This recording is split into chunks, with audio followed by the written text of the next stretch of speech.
Today on the Arkham Chronicle we'll be discussing storage solutions.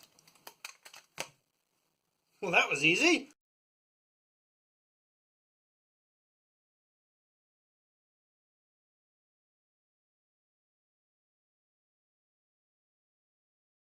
A living card game is a unique type of game that has content that grows consistently over time. Some of that content is self-contained and can live in the original packaging. Other releases will be designed to be integrated into your collection and often coming in disposable packaging. If you sleeve your cards, you may find that they don't fit back in.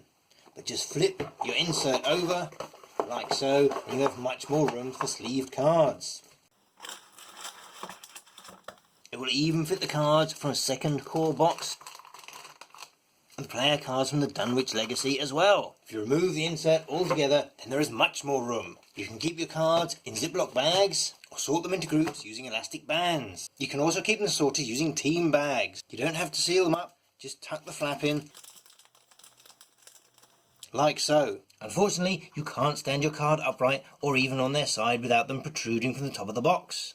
This means that when you put the lid on, it will be resting on the tops of the cards, and this will cause them to bend, so don't do it. If you've purchased 2 or more core sets, you can easily use one to hold all the player cards and the other ones to store and categorise all of your scenario cards. But if you want all of your cards held safely and easy to sort through, then consider investing in a custom insert. There are ones that hold your cards at an angle, reducing the height of the cards, and ones that hold them upright but with rigid walls to stop the lid pressing down on top of the cards. A good example of this is the Go 7 gaming insert. These are self-assembly wooden kits that you can either press together or permanently glue. If these options aren't for you, then you'll want to consider external storage. At the Arkham Chronicle, we divide storage into 3 main types. There's your at-home storage for your collection. This, as you can see, is the largest size. Then there is your portable solution, which is designed for transporting just a couple of decks. You'd use this when going to a convention or an organised play event at a store or at a game night with your friends. And then finally, it's your personal storage or your deck storage. These are the smallest products designed to hold individual decks, but you might be able to fit tokens in them as well. As Arkham Horror uses a 33 card deck, you can get away with some very small deck box solutions, which are very convenient to store and transport. The deck box category is the most diverse and well catered for. Each of these 3 categories will cross over into the next one, so there's no reason why you can't put your at-home storage box into your car and take it to a convention or a game night. Likewise, it's perfectly possible to put multiple decks into a portable storage case. Each of these categories has cheap and economic solutions made from cardboard or plastic. They also have expensive VIP products if you want to make a feature of your storage.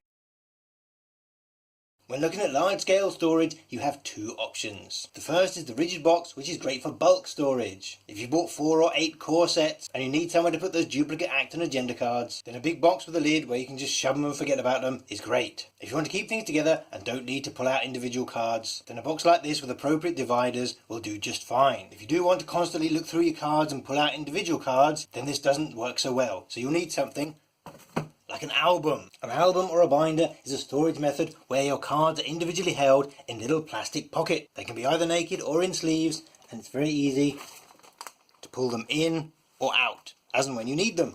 There are some which are like this ring binder design here, where the pages are separate and you can keep adding or subtracting more pages depending on your storage needs. And there are some like this one here, where the pages are actually bound into it. You can buy ring binders which are specifically marketed as trading card binders and albums, or you can go to your stationery shop and pick up something there. But let's have a look inside this one. Whatever you do, you must get something with a D ring. As you can see here, if you turn it up the other way, these rings here look like the letter D. And they've got a long flat side here. This is extremely important so all the pages stack up neatly on top of each other and they aren't getting pushed and pulled around a curve. If you do use a traditional O-ring binder, then this can easily damage the pages themselves. Way back in Grandpa's day, people would reuse the display packaging that the game was retailed in. Many an eager youth would keep a beady eye on the counter to see which lines were selling out before nervously approaching the store owner to ask for the empty box. Binders that had previously held trading cards could easily be repurposed to hold CCGs. Back when the customizable card game first appeared, manufacturers realised customers would need a place to put their cards and a convenient way to transport them. So they provided cheap cardboard boxes that would hold about 80 to 1,000 cards and covered them with the art from their games. Often these would be given away free as a cheap prize for organised play events. This fine tradition continues to this day, although you can buy blank cardboard boxes and even ones with handles. And of course, much more deluxe solutions. Deck boxes were also carried over from trading cards. This is a 100 count box which is about 20 years old. It's a 2-part acrylic case that holds approximately 100 sleeved, standard size cards. It's an Ultra Pro box and they still manufacture the exact same design today. Slightly older and still with trading cards in it is this plastic hinged trading card box. The lid's attached by hinges and there's a little clasp on the front to keep it closed. Again, this exact same design is still unchanged to this day and comes in a variety of sizes. This is a 35 count box that will fit an Arkham Horror TCG deck unsleeved.